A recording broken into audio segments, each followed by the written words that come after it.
Good morning, my name is Christopher Leonidas. In this video, we will discuss two major crises that happened roughly 2 years apart. And this crisis remind me of something that emergency management starts with leadership. In the first crisis, the 1976 Israeli raid on Entebbe, which is in Uganda. It was a successful rescue. The second crisis is the the Operation Eagle Claw, U.S. fell rescue of American hostage in Iran. The first crisis lasted 7 days between June 28, 1976 and July 3rd, 1976.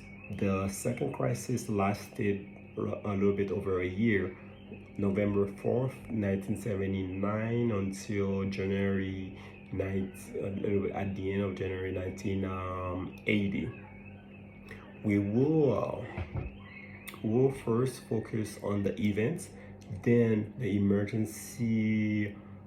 the element of emergency management. Last will be the emergency management principles. The event that happened for the first crisis, the event started with four terrorists or hijackers. They took control of a plane that was supposed to arrive to Tel Aviv.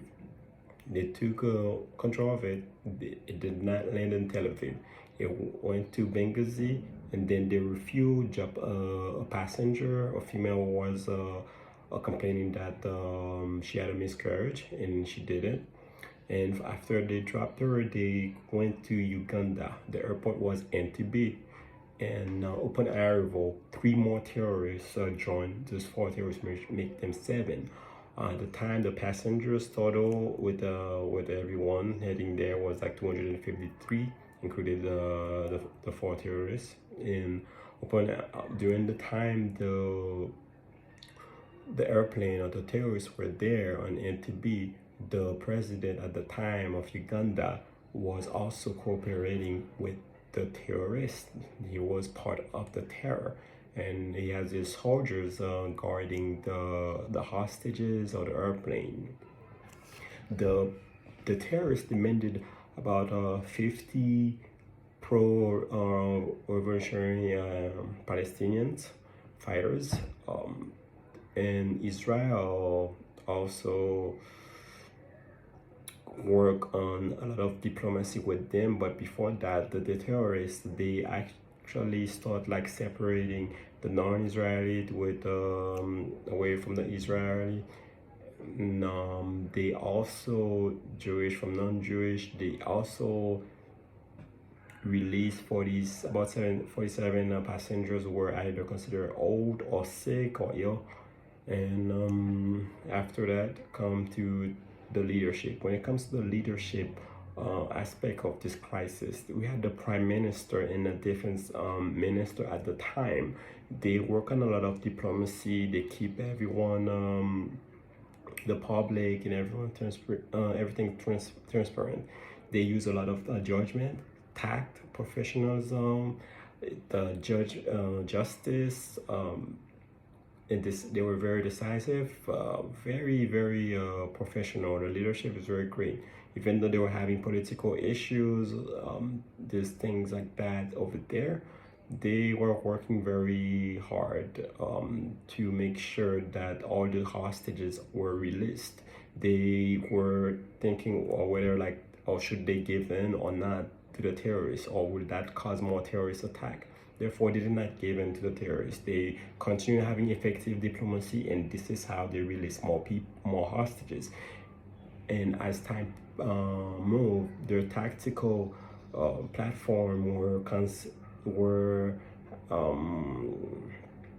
constituted of four aircraft, about 200 commandos, and also they had like a Mercedes in there. Each airplane has the specific task. One airplane has the task to conduct the assault, the other one medical, and and so on, reinforcement and armored cars and so on. And at that moment of the diplomacy, the Israeli officials, they were planning that operation. They only had 7 days, and they put it off through a lot of rehearsal when it comes to the emergency management principle and mitigate risk, preparedness, response, recovery. They thought about all these things. How would they react on the battlefield, on the field during the hostage, and what could have go wrong, the estimation of the assessment of the operation. They went all for it, even though their element of surprise, the element of surprise on the field is because of the intel that Mossad were able to get from all the hostage the time that of the investigation. They sent like two different units. One it was the elite anti-terrorists and the IDF, which is the Israel Defense Forces.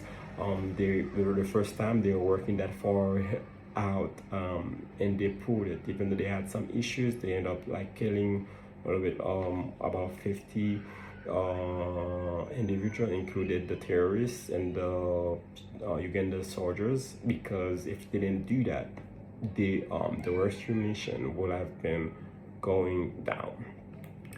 So they did really great job with the communication plan and rehearsal and a lot of training together to pull this off.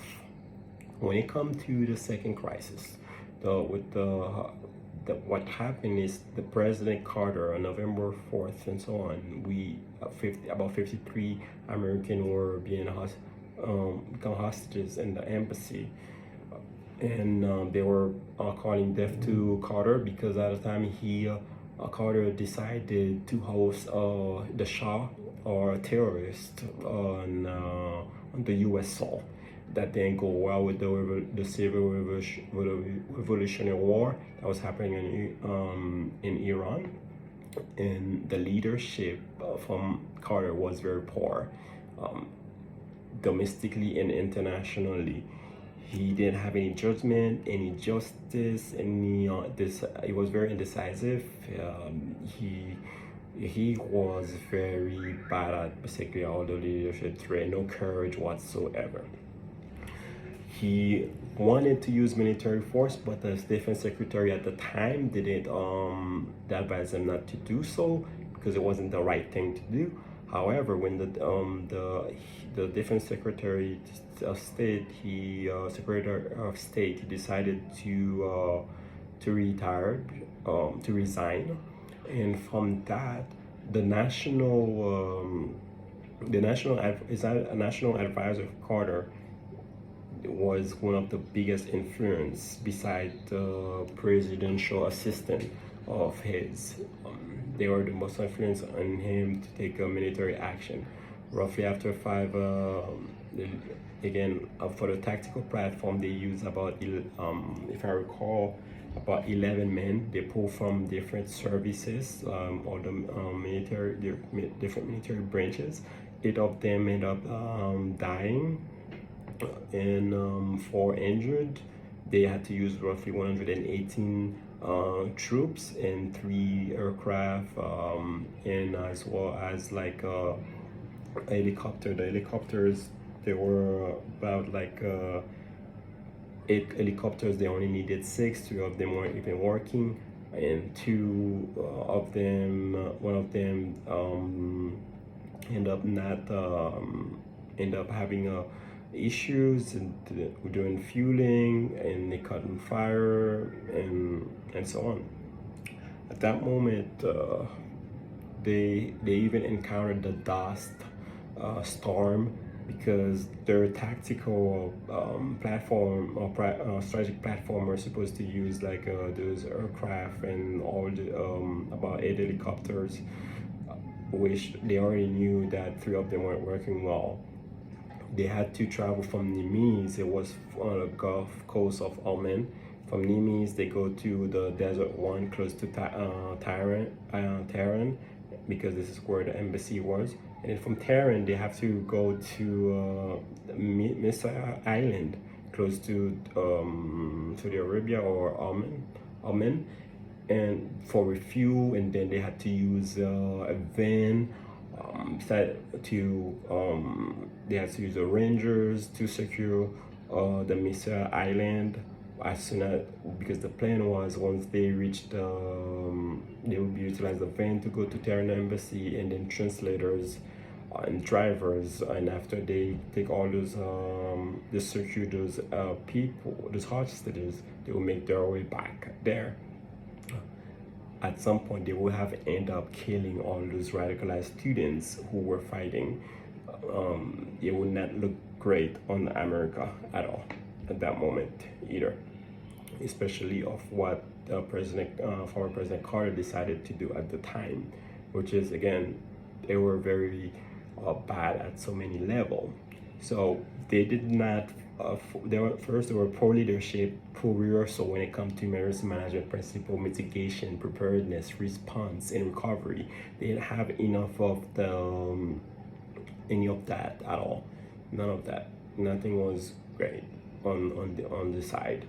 To conclude, the only thing that to conclude the lessons that America learned, is that through training and rehearsal, it's very important when it comes to all this joint operation and mission. Very, very important.